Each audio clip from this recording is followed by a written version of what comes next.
Morning to everyone present in this virtual platform. Am I audible, sir? Yes, yes. I am Dhruv Das, convener of Institution Innovation Council S.B.Deorah College, and at the outset, I welcome you all to the Impact Lecture Series. The IIC S.B.Deorah College is organizing the Impact Lecture Series in collaboration with Ministry of Education's Innovation Cell and AICTE. We are very much thankful to them for giving us financial support to organize this Impact Lecture series in our college. We hope that today's Impact Lecture will help the participants to understand about the different facets of entrepreneurship and intellectual property right. Now I request coordinator of this lecture program, Dr. Sagar Sharma, to elaborate the objectives and purpose of Impact Lecture. Thank you. Dr. Sagar Sharma. Thank you, sir. Am I audible? Yes, you are audible. A very warm welcome to everyone present in this Impact Lecture Series program. As sir has already told, this Impact Lecture Series is organized in association with Institution Innovation Council, which comes under basically Ministry of Education's Innovation Center. So today's Impact Lecture Series is organized by IIC S.B.Deorah College in association with Ministry of Education's Innovation Center and All India Council for Technical Education.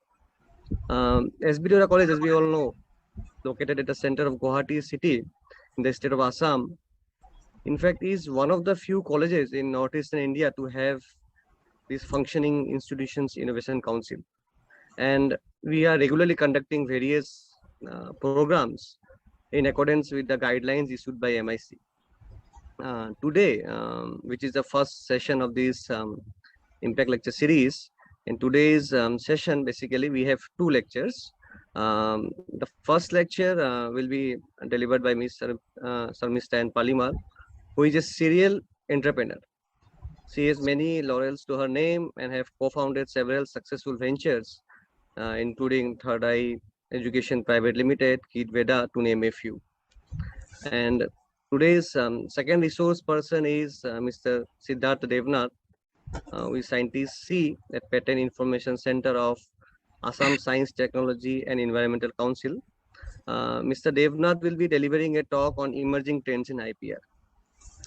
I am hopeful that today's session will be helpful for students and budding entrepreneurs, as they will gain insight into steps to become successful entrepreneur and also get to know the hurdles associated with it. And at the same length, they will also understand the nitty and gritty of intellectual property rights. Finally, I would like to thank and acknowledge the funding support provided by Ministries of Education Innovation Council and AICTE for this Impact Lecture Series. With these words, I would like to request Dr. Dhruv Das, sir, to convene IIC to carry forward this session. Thank you. Thank you, Sagar. May I request now the President of Institution Innovation Council, Principal of our college, Dr. Dharmendranath sir, to inaugurate the session and enlighten us with the inaugural speech. Sir. Thank you, Dr. Dhruv Das, the convener of IIC S.B.Deorah College, for giving me this opportunity of inaugurating this Impact Lecture Series. As has already been outlined by Dr. Sagar Sharma, the coordinator of today's session, Impact Lecture Series. Impact Lecture Series, it is one.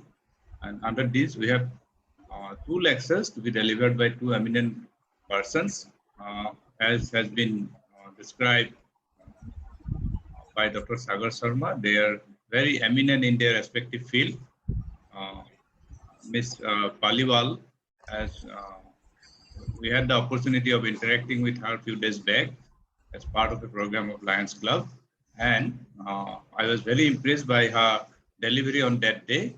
And that is why we want our students to learn more about the entrepreneurship, the challenges and opportunities, which is our topic of lecture today.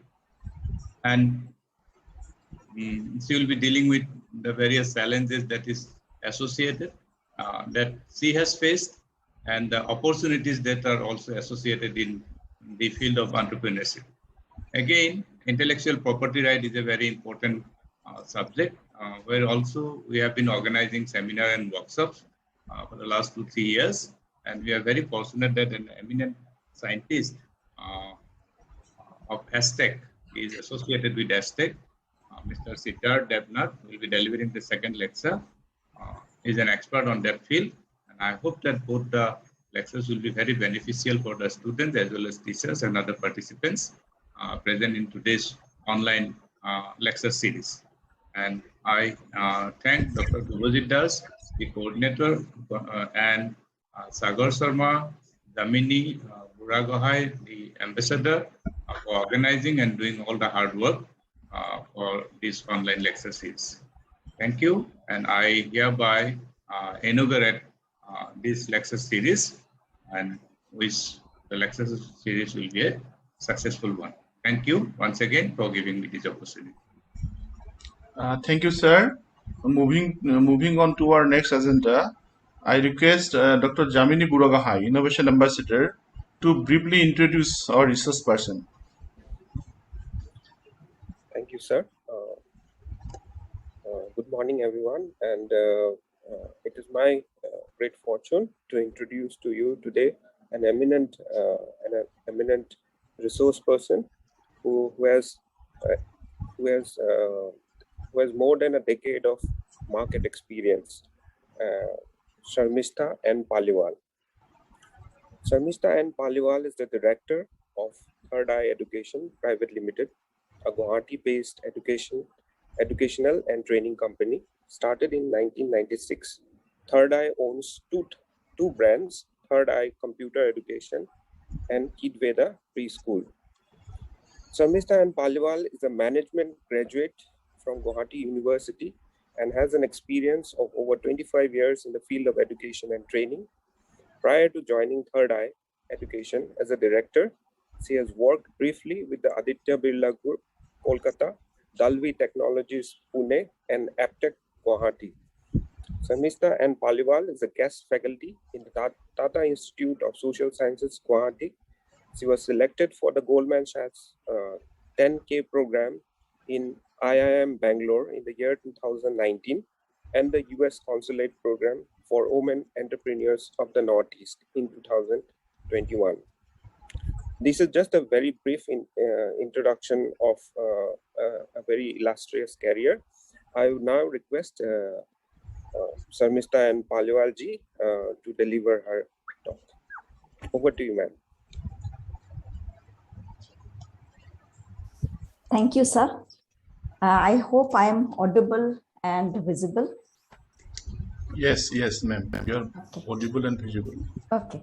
So I would like to thank the principal of S.B.Deorah College, Dr. Dharmendra Nath, for giving me this opportunity to interact with the students of his college for the second time.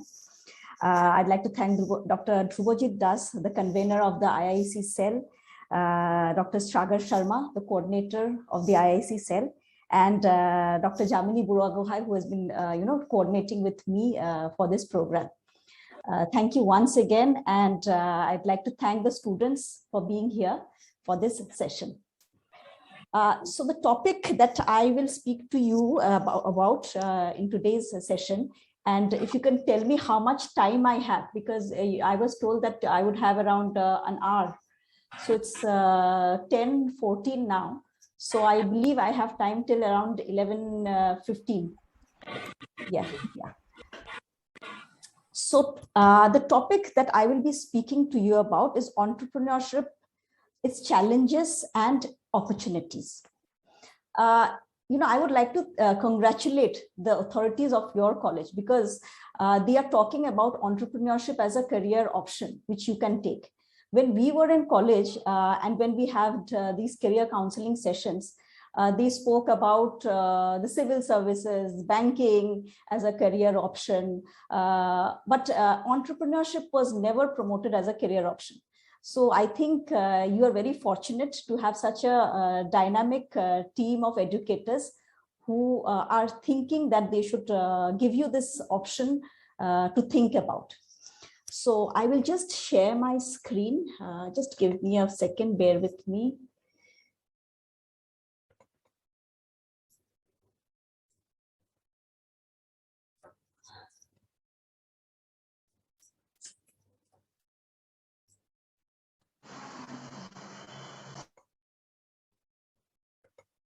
Yeah, so the screen is visible, full screen. I'll just check, yeah. Okay. So in today's session, I will basically speak from the Indian context, from the local context. And to make it interactive, I will ask you a few questions and I want you to respond back so that, I know that you are there and, you are also participating. Otherwise, it becomes a very, and especially in the online sessions, there is no sense that participants are there. So to make sure that you are there, you are actively listening, I will keep on asking you questions and I would request you to respond also. So is that okay? So the first thing before I start is, so you are students enrolled in different graduation programs in your college. So if you can just fast type in which semester you are, in which semester you are enrolled in. So that will give me an idea to understand whom I'm speaking to. So in the chat box, you can just respond so that I can see okay, fourth semester, second semester. Okay, nice, sixth. So we have students starting from the 4th to the 6th semester in this session. So we will start from the very beginning. So what is entrepreneurship and where does this word come from? So 1 second.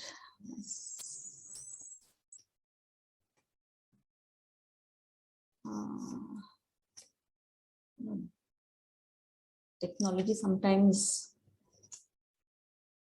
I'll just share 1 second.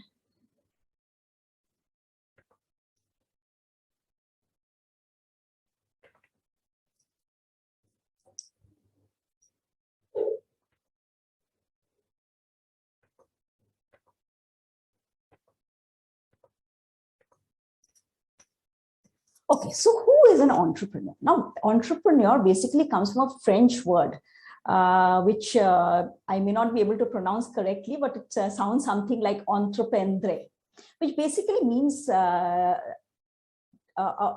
activity where you undertake doing something. So as we all know, what activity does an entrepreneur do? He produces a product or a service, sells the service, at the same time bears the rent of the land, the building, pays wages or pays salary, pays an interest, and at the end generates profit. So this is what the word entrepreneur means. And from that comes the word entrepreneurship, which basically means starting a new business. And entrepreneurship basically has 4 elements. What are these 4 elements? The first element is innovation. Entrepreneurship starts with the word innovation. So with innovation, there's a belief that this will work, so it involves risk-taking. Then the third element is a vision to see where this idea will go or where this innovation will take the organization.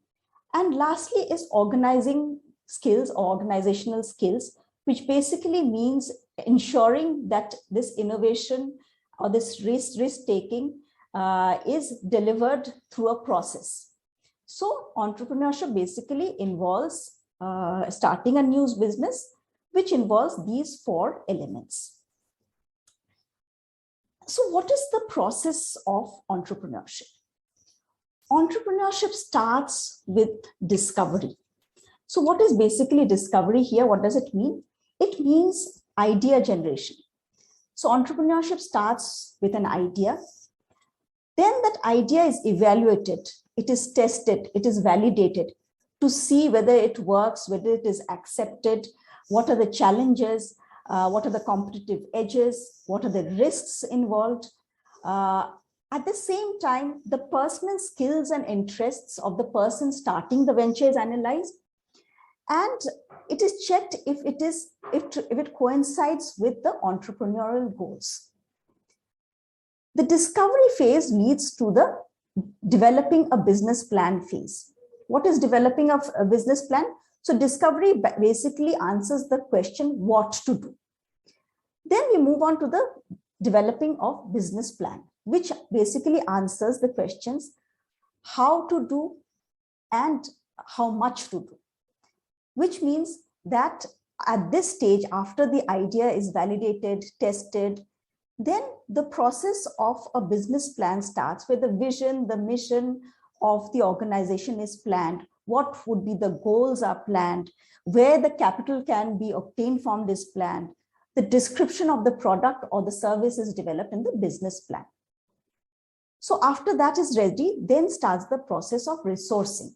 That means where will the funds come from?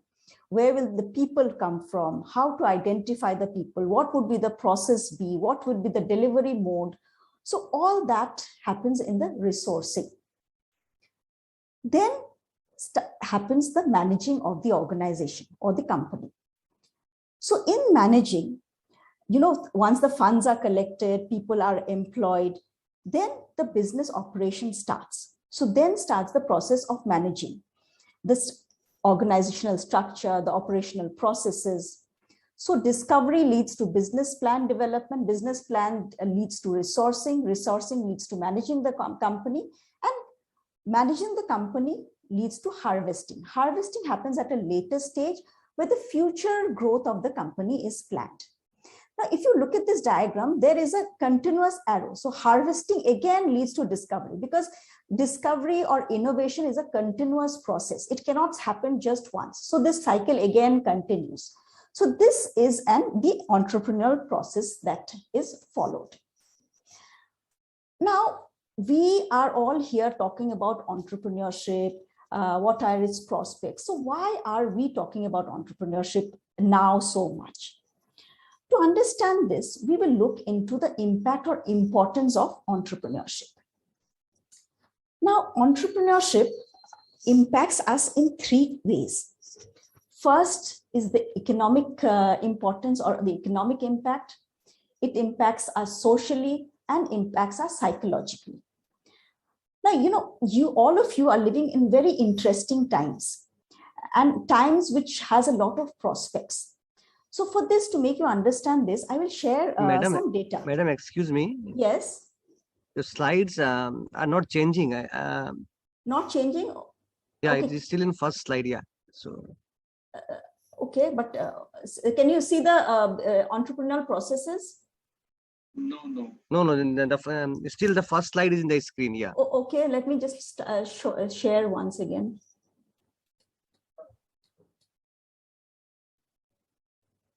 I think you can start with the slideshow. Sir, I was just starting with a slideshow. Then you start from beginning. You start from beginning. Now it is coming. Okay, Process but then of I'm not able to entrepreneurship. Now move it the is slides. coming. I'm not able to move the slides. No, you just press the, right arrow is coming. It's coming. Okay. Next slide is coming. Yes. So is the slide on the importance of entrepreneurship visible? Yes. Okay. So we are talking about why are we discussing entrepreneurship now? And we are saying that entrepreneurship basically impacts us in three ways: in the economic sector, in the social sector, as well as in the psychological sector. So how does it impact our economy?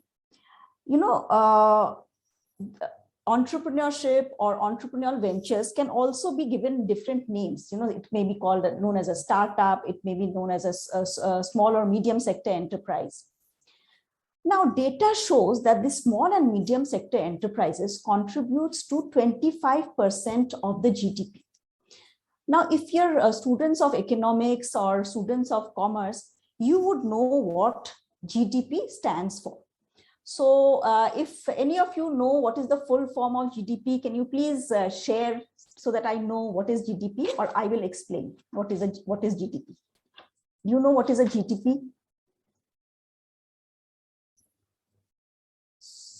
So if you know what is a GDP, one or two of you can just share. Yes, it is gross domestic product.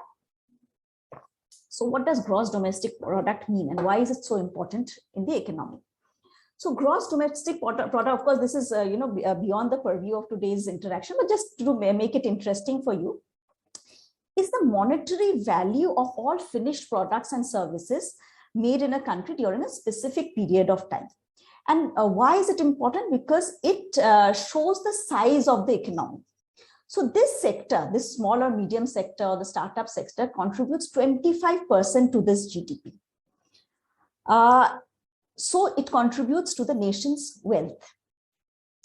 There in the year 2022, 66,000 startups registered. And each startup was creating jobs of an average of 11 people. So that was around 70 lakh jobs created. So this is the kind of jobs that this sector creates. In the last 5 to 10 years, we have seen small startups, small enterprises becoming unicorns.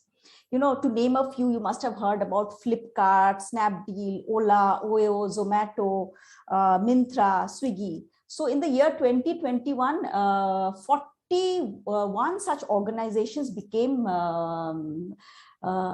unicorns. So what is a unicorn? Unicorn is basically when a company has a valuation of $1 billion. So $1 billion in terms of Indian rupees is 700 crores. So that is where, small companies, small entrepreneurial ventures which have grown big has the capability of reaching and creating jobs.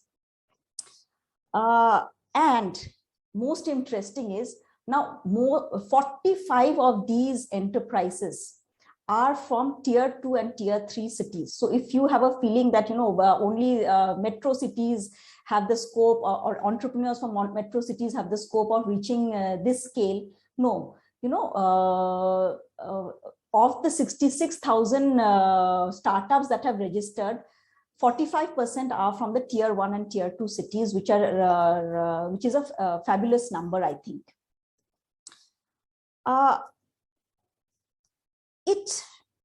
Entrepreneurship also leads to innovation, invention, and technology development. Imagine the COVID times. COVID times has given us so many instances of innovation taking place. In fact, the fact that we are speaking to so many of you in an online meeting forum is an aspect of innovation, is an example of innovation. You can you can go shopping just sitting in the comfort of your home. You can make your bank payments, you can pay your bills sitting in your house. Imagine your mobile phone can do so many things. Now mobile phones has converted into a watch where you can check your body details, your pulse rate, your heartbeat, whether you're having enough water, how many steps you have taken. So all these, this is a result of innovation and technological development. So entrepreneurship has resulted in all this, small innovations. In the social sector, because so many jobs have been created, it has led to rising of disposable income, which has led to a rise in the standard of living of people. So people are spending. So when people are spending, there is scope of more products and services coming into the market. The internet has created an immense scope for self-employment, which you must have seen yourself. There are online courses. People are sitting in the comfort of their home without investing too much on an infrastructure, using the facilities in their house to start cloud kitchens. There are courses on how to manage your money, how to learn cooking. There are even courses on how to improve your reading skills, how to do self-management. So all this has been a result of promotion of entrepreneurship, where, people in their houses, middle class people who would not otherwise have thought about starting something of their own are venturing into some kind of a hustle or some kind of an entrepreneurial venture based on their skill, based on their interest. So small enterprises are developing.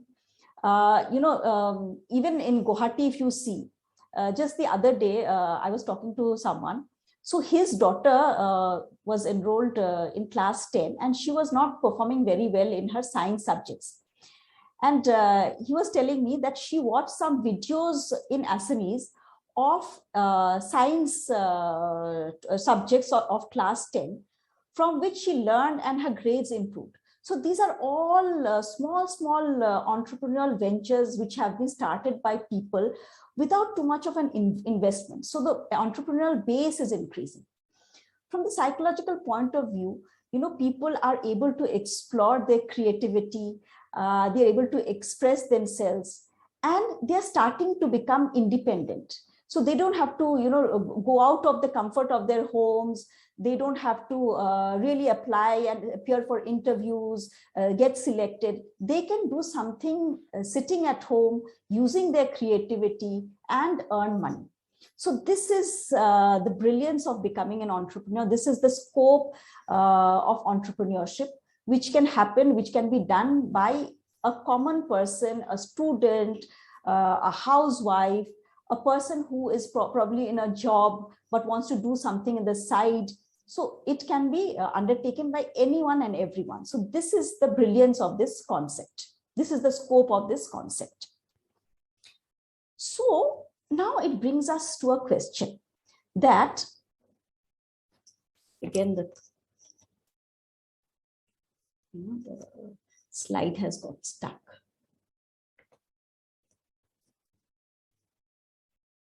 Okay. So the questions that we now need to ask is that should we become an entrepreneur because the opportunity is there, or should we take a plunge because we have an idea? So there is a what came first? Is it an entrepreneurial opportunity or is it an idea? Both can happen.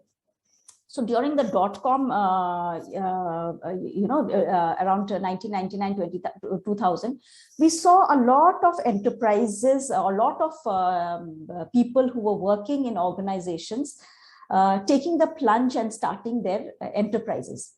Because of their technical experience, because of the technical know-how, they've taken the plunge to start something of their own. But we also saw the dot-com burst.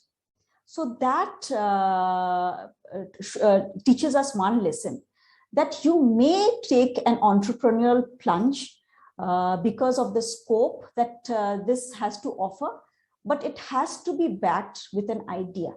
So we have seen in the process also in the discovery stage that it all has to start with an idea. Though there is scope, you may have the technical know-how, but if you are going to take a plunge, it has to be backed with an idea. So that brings us to the next topic that we are going to discuss is what makes an idea good, or how do we know that our idea will work or that we should take a plunge? So we can evaluate these few questions. That is the idea that we have thought about going to solve some problem. So if you feel that idea that you have or an entrepreneur has, which will solve some problem, then the person can definitely take a plunge. Is the idea offering a better or a cheaper option of doing some work? Then if the answer is yes, then the person can take an entrepreneurial plunge. Will the idea make money? Because remember, we have discussed that entrepreneurship ultimately has to generate profits. We had discussed it in the 4 key elements of entrepreneurship, that entrepreneurship efforts ultimately will have to generate profits, otherwise it is not entrepreneurship.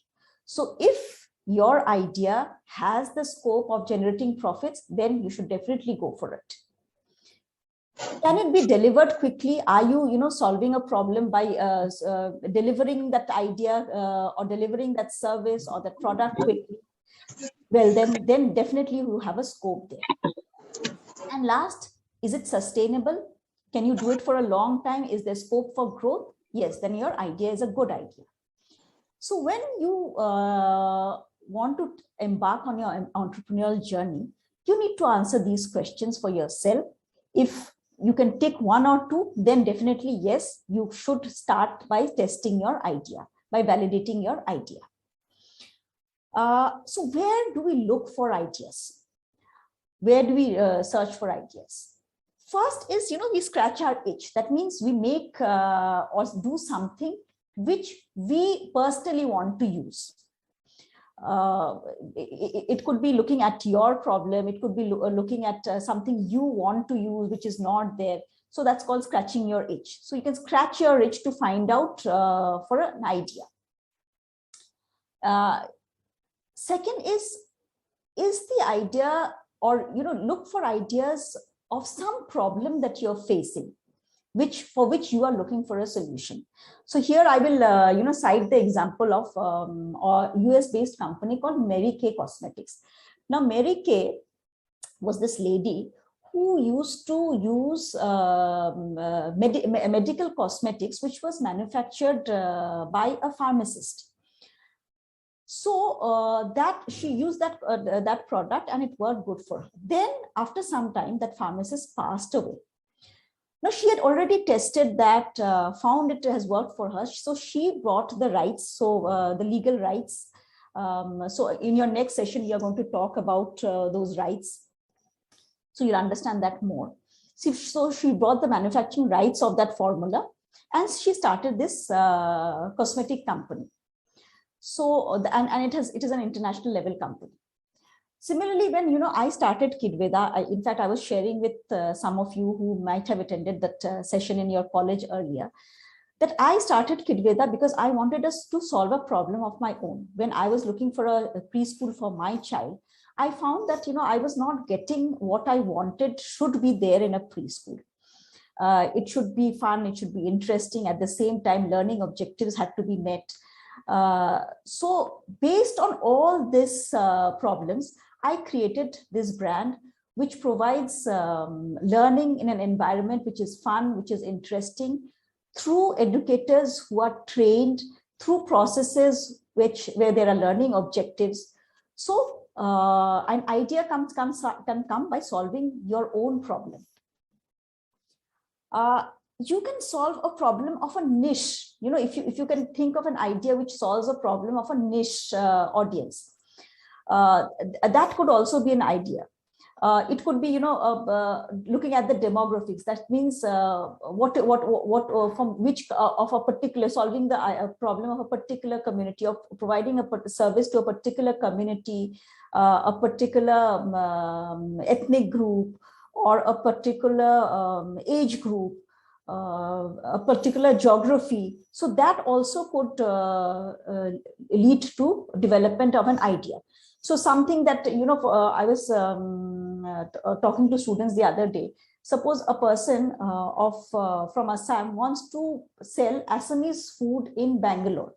So he is providing a very niche service to a very niche market. Or we have outlets which are selling authentic South Indian foods in Guwahati, which is again providing solutions to a very niche market. Or, providing handmade cosmetic products, a very niche market again. So an idea can come by providing solution to a very niche market. Then you could look for ideas in your ecosystem. Amongst your friends, your families, your peers. Now imagine during COVID time, within a year or so, technology was developed where you could where you could test for COVID inside your house. So idea has come from a necessity by researching the ecosystem, the requirement of the ecosystem. Then by analyzing trends, what are the financial trends? What is the market looking at? Analyzing market analytics, studying the social media, reading books. So these all help you in generating ideas. That day I had the good fortune of attending a session where there was a person from the Jal board. Now, he talked about a very interesting thing that at present, we can test all our health parameters can be tested at home. We can find out what is the authenticity of the milk that we drink. But till now, we don't have technology to test what is the quality of water we drink. So there's a need there. So if you just look and keep your eyes and ears open, a lot of ideas can be generated, and research can be done to develop a solution which can turn into entrepreneurial ventures. So this is the process of how you will look for ideas and take your entrepreneurial plunge if you are thinking of this as a career option. So now we will look into, how has this journey started, this entrepreneurship as a career option? How has the market changed? Why are we thinking about entrepreneurship? So we'll look into the business scenario of what has happened in our country before. So we'll study it or we will discuss it in 3 phases. The phase before 1991, the phase after 1991, and the phase that is from 2000 onwards. So we'll discuss these 3 phases.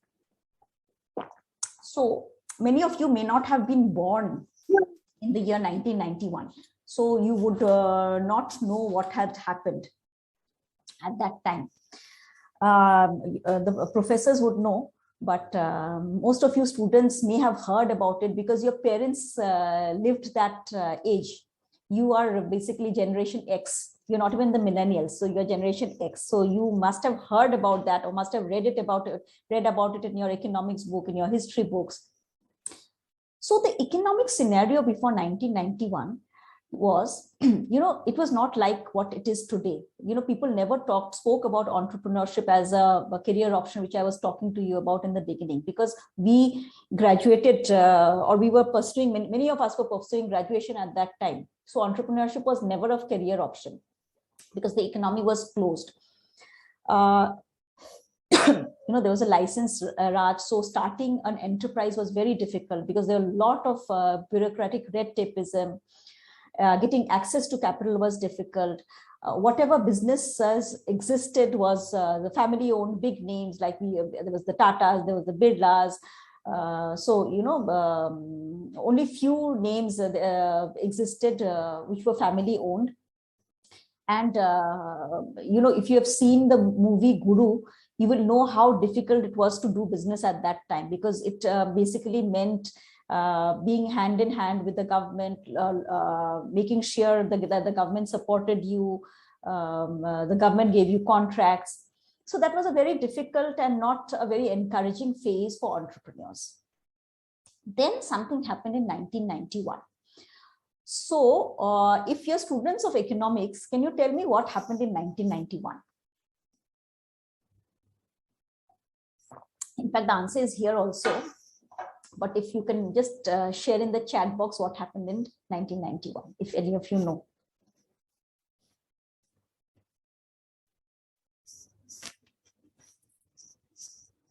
Anyone?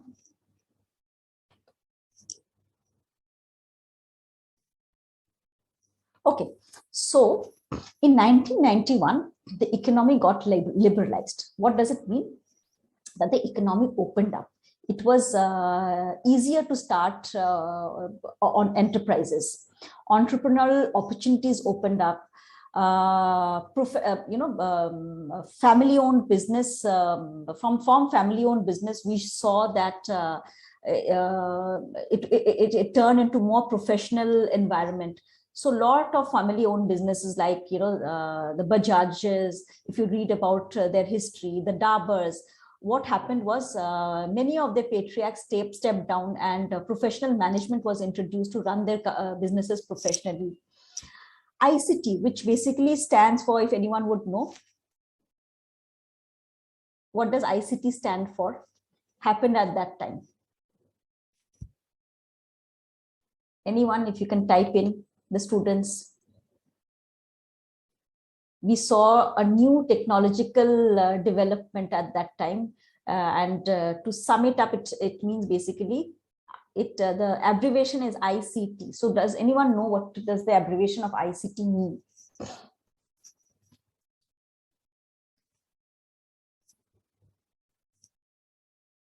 Anyone?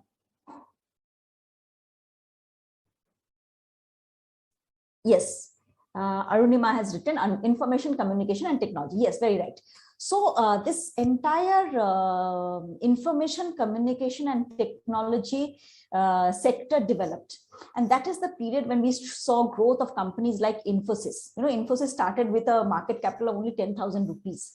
So that was the phase when we saw a lot of these IT companies, tech companies coming up and providing solutions. Then came the phase of 2000 onwards, where then we saw the dot-com burst in the year 2000. So dot-com burst, what happened was, lot of people took the entrepreneurial plunge because they thought there was an opportunity. But a lot of companies shut down, again, due to different reasons. But the learning that happened during the dot-com burst gave way to the new startup ecosystem. So the startup ecosystem that exists today, you know, in 1991, we saw the ICT. Do you know what it is today? It is a very interesting abbreviation, but I will not discuss all, because right now it is A, B, C, D, E, F, G, H, I. So A starts for artificial intelligence, B is blockchain. So that way, till I, there is a so technological advancement, has been abbreviated as A, B, C, D, E, F, G, H, I as of now. So I want you to do some research after this to find out what does A, I have told you, is artificial intelligence, B is blockchain, C is something, D, E, F, G, H, I stands for. What does it mean? It means that there is scope. Technological advancement has happened in so many areas, and there is scope of entrepreneurship. There's scope of starting ventures in all these sectors, because there's a market requirement. So that is why, in the beginning also I have said that you are living in very interesting times, and there is a lot of scope for you to explore your interest. Technology is going to help you in that. And we are going to look more into it, more into the startup ecosystem, and talk about the opportunities and the growth drivers. So again, I'm stuck. Yeah. So yeah. So what are the growth drivers in the startup ecosystem? The first is the characteristic of the Indian market. India, as you know, has a population of 1.3 billion people. That itself is a huge scope, because you don't have to look for outside to market your product. You have to, within the country only you have a huge market. In fact, India is known as the poster child of emerging markets. So the market itself, because of its population, provides a huge scope. Then the growth in GDP, because of the growing GDP, as a result of the growing GDP, people have purchasing power. The upper middle class and the middle class are growing. So there's a purchasing power. This again is a scope for entrepreneurs. Then if you look into the demographics, 75% of the population of a country are below the age of 30 years. So that means that's a very aspirational crowd, ambitious crowd, which have ability to spend, which are looking for options, are open to trying new things. So that is a huge scope that exists before you. Then is the technological change.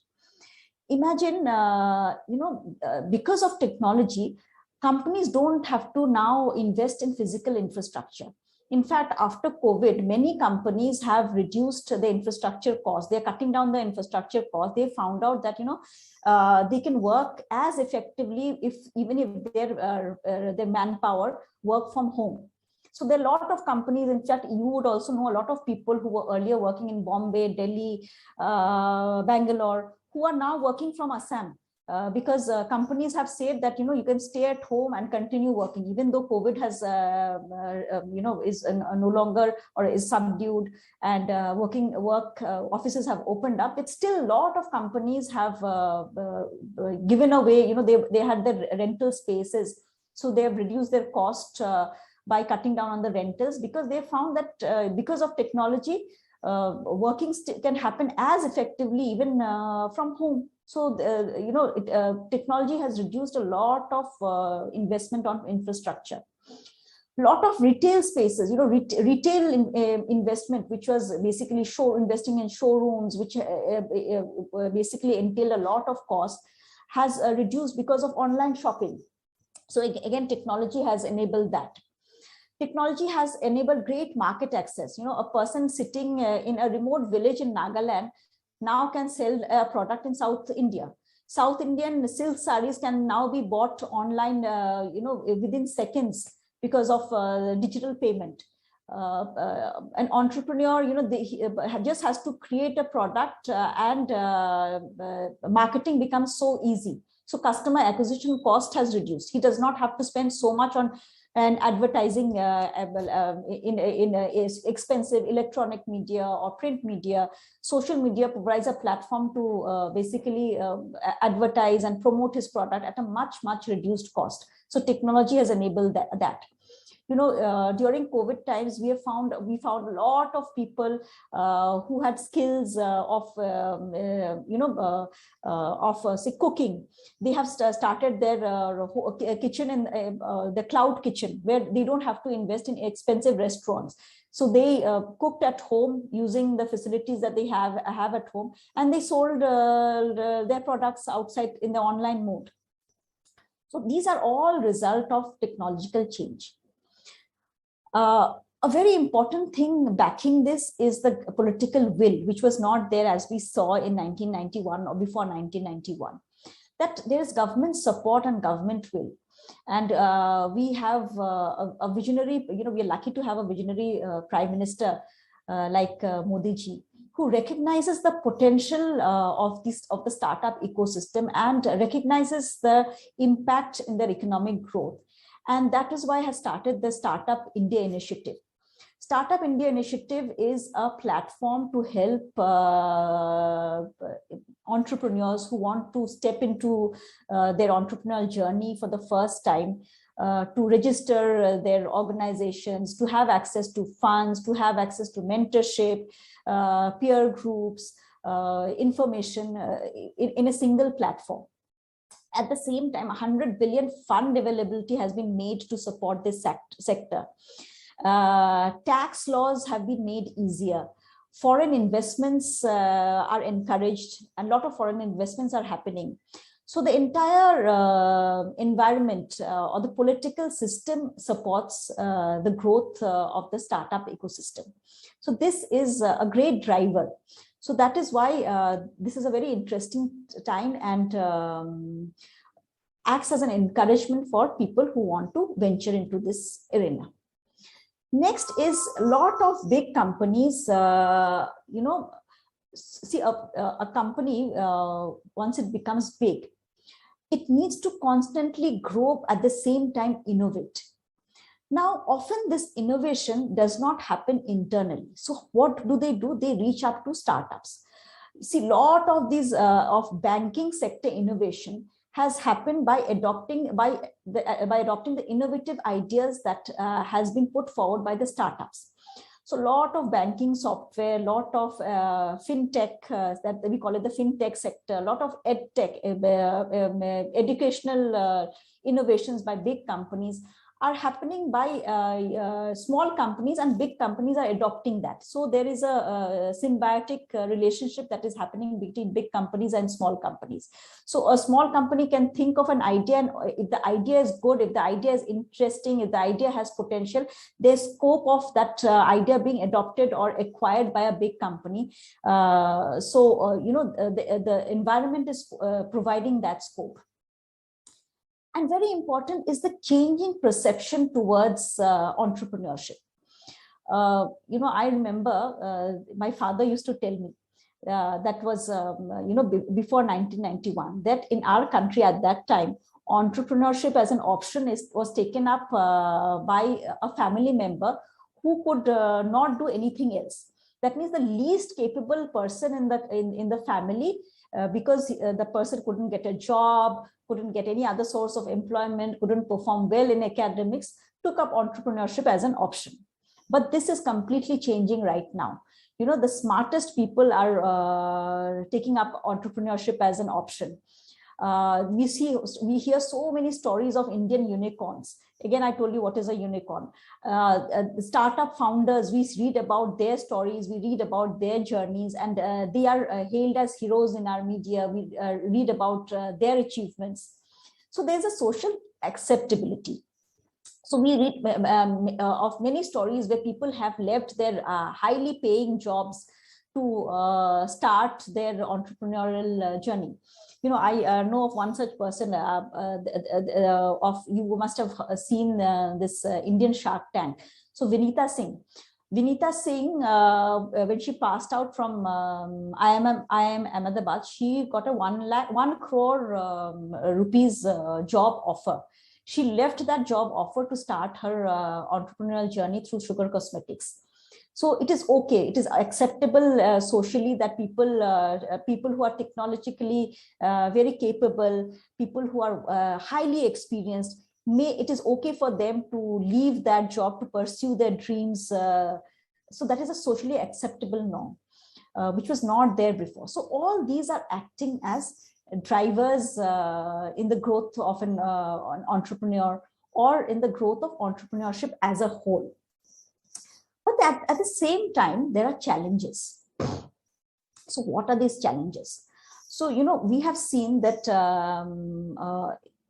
in the process of entrepreneurship, one of the processes is building an organization. So that is a part of the process. So after you do an idea generation, after you test the idea, you gather your resources, you hire your manpower, then you have to build an organization, because your whatever you want to do has to happen through a process, has to happen through people, has to happen through operations.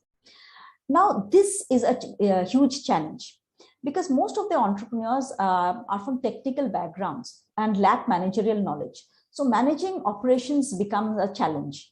Managing capital, convincing people to invest in their company so that they can scale up. So that sometimes acts as a challenge.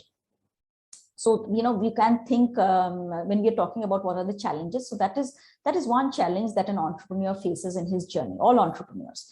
Whether it is finding the right source of sourcing products, employing the right people. So, basically building an organization and scaling it up is a challenge which all organizations at all stages face. Next is, though, there's a diverse population that we have, but this diversity and the digital divide does pose as a challenge at times. Because, we may have a product which works for a niche market, but sometimes building it or marketing it pan-India may become a challenge. And for example, suppose, we have Bhogali Jolpan, which has our Ohomia snacks like muri, sira, Komol Saul. So we have these snacks which are available through a company called Bhogali Jolpan, which all of you have seen in Assam. Now, so this is a very niche market, which or a niche product, which is which is consumed in the market in the eastern region. Now, suppose Bhogali Jolpan decides to market its Komol Sira or Komal Saul or Sira or Muri in a market in south of India. Now, it could face a challenge. So this diversity, though it helps, but it also keeps face a challenge because of the difference in taste, difference in culture.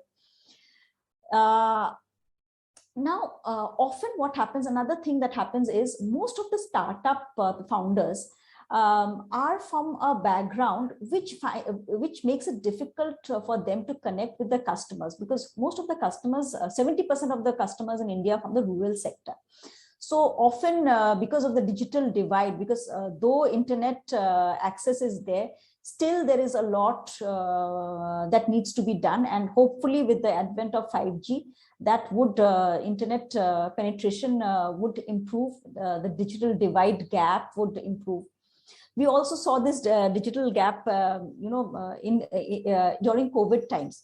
Lot of students could not access online sessions that were given by educational institutions during the lockdown because of this digital divide. So that is a challenge. The next is taking the product to the market. See, whenever a new product is introduced in the market, it faces a challenge of acceptability because of competition, because of the existence of a lot of large companies. Customers in India are very price sensitive. So it often happens that when a new product is introduced, a customer may adopt that product just to try it out for the first time, but retaining that customer may take time. In many cases, customers prefer digital payment mode, which may not be available for the company. So you may have I know for me it's true that many a times when I access these sites where they sell goods, and many a times cash on delivery is not available, so that becomes a deterrent. So all these things act as a challenge.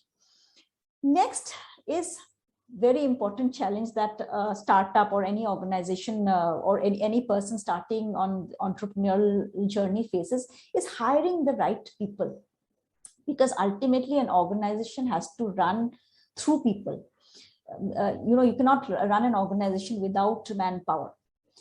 So though there is a social acceptability, but still joining a startup is not considered a very attractive career option still. So job applicants that startups get are very often not sufficiently skilled to do the job. So a lot of training is required, and at this then there's the challenges. Once you train them, they move out to big companies. So all the time and effort spent in training them goes down the drain, because you have spent time hiring them, training them, and once they are trained and ready to perform, then some big companies pick them up. So this has happened to from my personal experience. I would like to share that. We were also into software development. So we had a division called Third Eye Softwares, where we used to develop softwares for the tea industry, the tree broking sector. So we used to recruit local talent from engineering colleges, from locally. Since most of them were fresh graduates, we needed to put in a lot of effort in training them.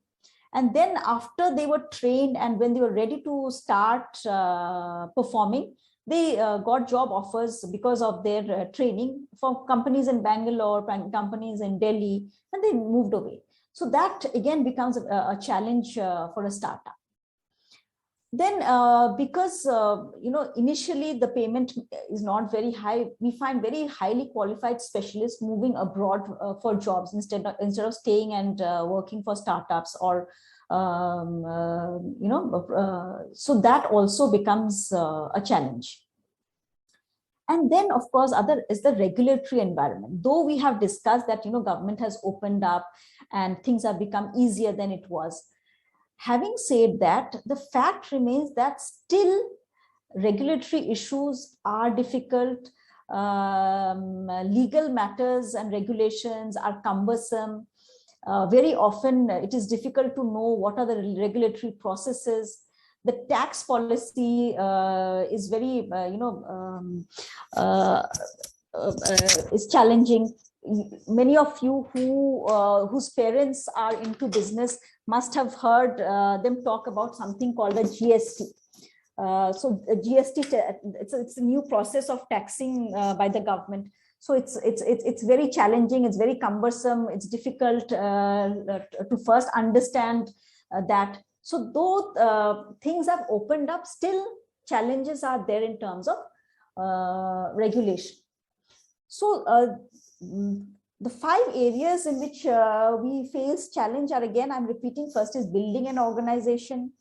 The diversity and the digital divide does pose a challenge.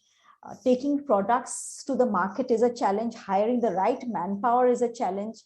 The complex regulatory issues do pose as a challenge. Now, this is about the external environment. Now, let us look into a few things where we will look into what are the personal benefits of taking up entrepreneurship as a career option, and what are the personal challenges that we would face if we take this up as a career option. So first, the scope or the benefits is that, of course, if you take up entrepreneurship as your future option, the first and the most primary thing is you become your own boss. You decide whom you want to work with, what you want to do, how much time you want to devote, how do you want to work, how much money you want to make. So all of this will be decided by you. So you will be your own boss, the own master of your destiny. You also get, as an entrepreneur, you also get to give back to the society through your innovation, through the problem that you have solved. So it's a very fulfilling and rewarding career option. But at the same time, you should also know what are the challenges. The challenges are, there are no fixed working hours. So it's not like a 9-to-5 job. The responsibility is completely yours. So initially, when you start your venture, you may expect not to earn any money also. So there is no assurance of income in the initial starting days. And then, of course, if your idea is good, if you have a great business plan, if your implementation process is good, if you can hire good people, your organization will grow and you will prosper. For any organization to grow, money is required. For this, you need investors. So investors need to be convinced about your business idea. Only then you will get investments. Investments can happen through banks, through financial institutions, to private investors, angel investors, through the family. So whether it is convincing a family to fund your project, or a bank or a financial organization, you will have to convince them of the uniqueness of your ideas. So convincing them is your responsibility. Then there's the business risk. Your idea may bomb, and your business may completely close down. That is also a risk. And then, of course, hiring and retaining good manpower. So it is all a very stressful activity, because though you are your boss, at the same time the risk is also yours. You are answerable to yourself, because that is a challenge that you have taken. So proving yourself worthy of that challenge is also your responsibility. So that makes it a little stressful. So why am I discussing all these points with you? That though we understand that the environment is such that it is very conducive to start your journey as an entrepreneur, but at the same time, you should also know what are your personal goals, and does it fit into this journey as an entrepreneur. So you can do your own SWOT analysis. So do you understand what is the meaning of a SWOT? SWOT. So before venturing into any journey, whether it is the journey of an entrepreneur or a professional, or choosing a profession, you should do a SWOT analysis. So do we know what SWOT stands for? SWOT. Do we know? If you know, please respond in the chat. What does SWOT stand for?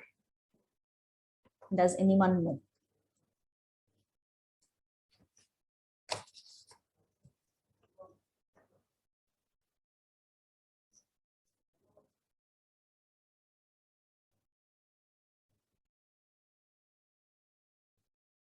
Okay, so the answer is SWOT is an analysis which you can do personally for yourselves. It can happen at the organization level. It can happen at the idea level. So this is a very interesting analysis which helps you analyze your choice. So SWOT basically, yes, Dr. Rupak has written, it's a strength, weakness, opportunity, and threat analysis. Absolutely. So you analyze your personal strength, your personal weakness. Now you may be a person who cannot take stress too much. So then is entrepreneurship as an option? The threats and opportunities we have already discussed. So you already know the threats and opportunities. You personally will have to analyze your strength and weakness to find out whether this is a good option for you. So what the last slide that I will share is that, you know, as an entrepreneur, what are the characteristics that an entrepreneur has? So first, of course, we know that the entrepreneur has to be a risk taker. Because it starts from there. When you have an idea, there's also a risk because you have to take the risk because you don't know, it's only at the ideation stage whether that idea will be accepted or not in the market. So that is a risk, or whether the idea or the solution, whatever, or the product will be accepted or not. So that's a huge risk. Very often, you know, people leave their jobs, leave other career options to plunge into entrepreneurship. So that's a risk. Entrepreneurs are perceptive. Perceptive means what? That means they see an opportunity in a problem. So are you that kind of a person? Entrepreneurs are very curious. They're open to learning always. You know, in one of the programs, one of our mentors were telling us that, you know, entrepreneurship journey is like you are filling in gas mid-air. It's like you're on this journey in an aeroplane and you are filling in gas mid-air, which means that it's a constant journey of learning. Because it's not just, we have seen that it is not just enough to start an enterprise.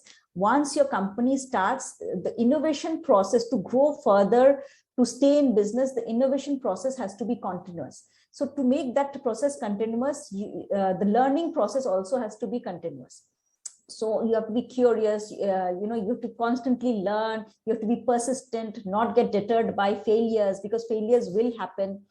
You have to be very specific goal setters. That means you'll have to have targets, you have to have goals and work towards that.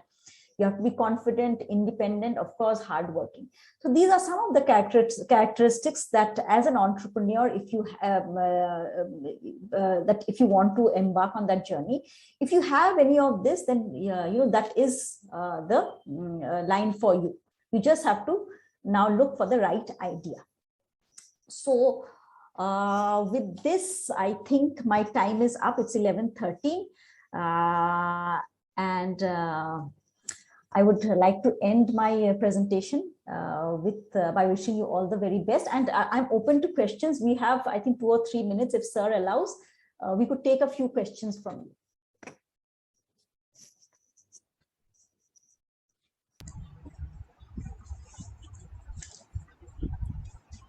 Now the forum is open for question answering. Anybody want to ask question? Please use your chat box or give reaction.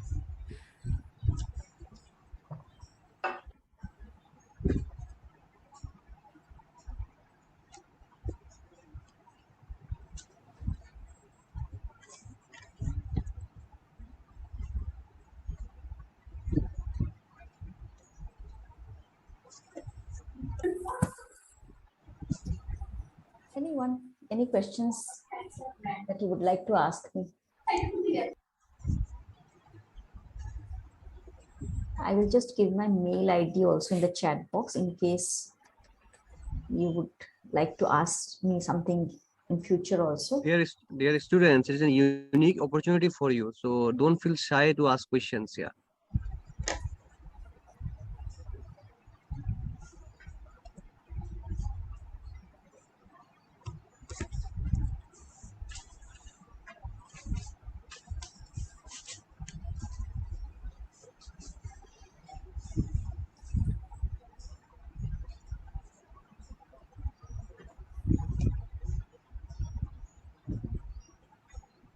So please go ahead.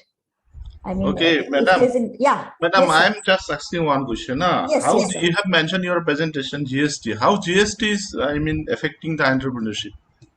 See, GST is basically a taxation system. GST has made a lot of people, new entrepreneurs. I mean, we also find it a little difficult to understand what is taxable at what rate, when GST needs to be deducted, at what source it has to be deducted. So it's probably the objective is good, but the system is a little cumbersome. So for a new entrepreneur embarking on that journey, to understand this new system of GST or taxation sometimes may pose as a challenge. So this is what I meant basically. Yes, thank you.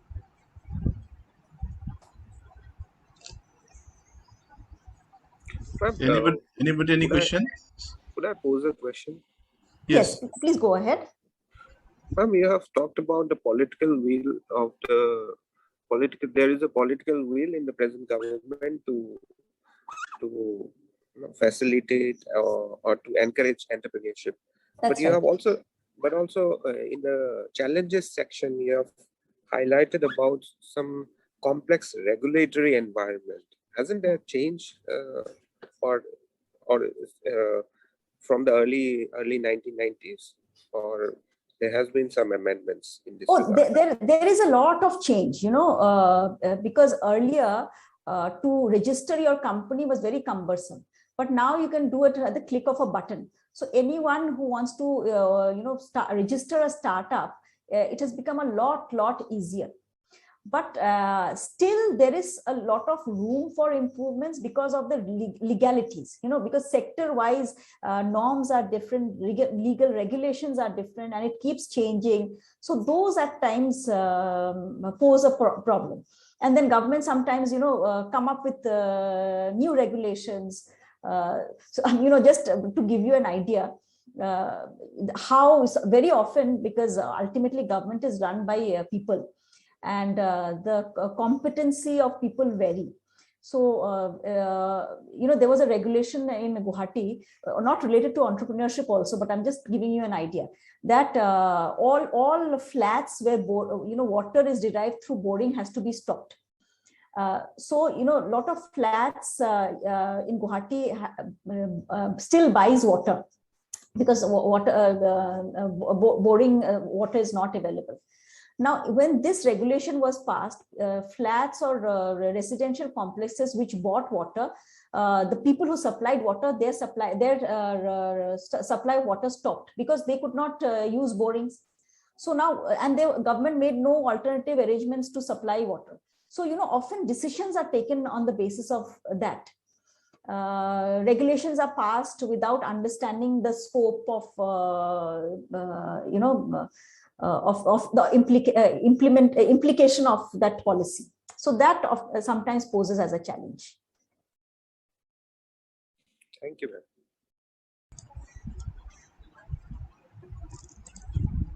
Anybody? Any question? I would request students, I hope you are there, and I hope I have been able to give you a perspective which would encourage, even if not all, at least 1% of the people attending to this session to even think about this as an option. I would consider my job done.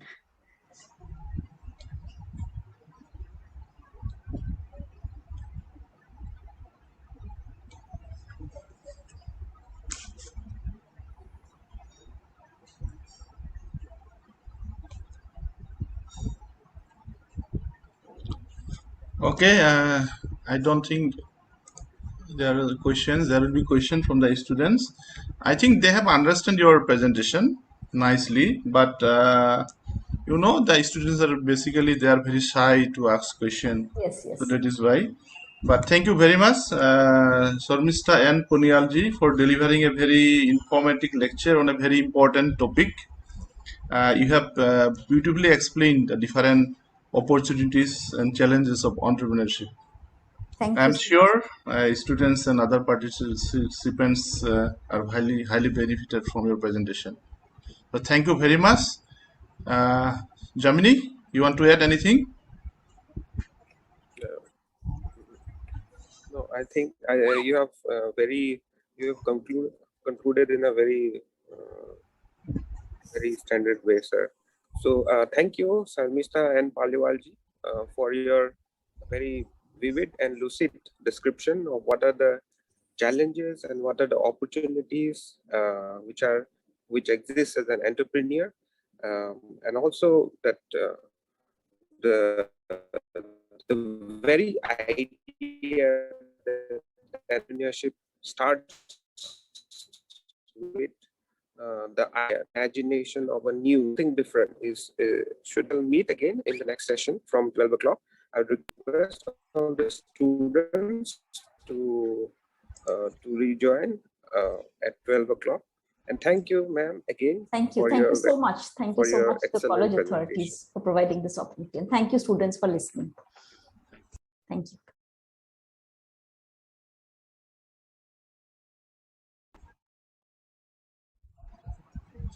Sir, can you hear me, sir? Principal, sir, are you there?